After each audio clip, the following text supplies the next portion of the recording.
ক্ষেত থেকে তুলে বাজারজাত করা হচ্ছে কন্দ জাতের পেঁয়াজ, পাশাপাশি অন্য ক্ষেতে রোপণ করা হচ্ছে বীজ পেঁয়াজের চারা।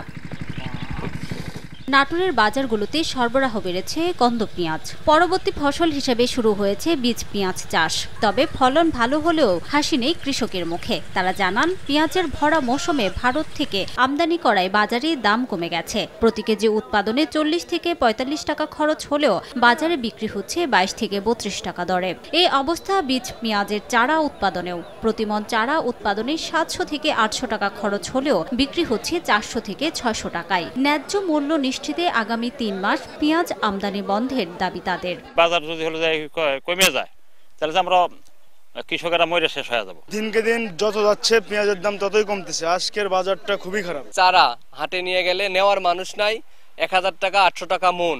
আগামী 3 মাস যদি ইনপুট বন্ধ রাখে কৃষকেরা লাভবান হতে পারবি। তবে কৃষকের ন্যায্য মূল্য নিশ্চিতে সব ধরনের ব্যবস্থা নেওয়ার গতানুগতিক আশ্বাস কৃষি বিভাগের। কৃষি সম্প্রসারণ অধিদপ্তর কাজ করে যাচ্ছে কৃষকের সেবায়, যারা তারা আধুনিক জাত ব্যবহার করে বেশি ফলন পায়, এই জন্য আমরা কাজ করছি। ফসলে যাতে ন্যায্য দাম পায়, অর্থনৈতিকভাবে লাভবান হয়, এই জন্য আমরা সংশ্লিষ্ট যত মহল আছে সবগুলোর সাথে আমরা যোগাযোগ রক্ষা করে চলেছি।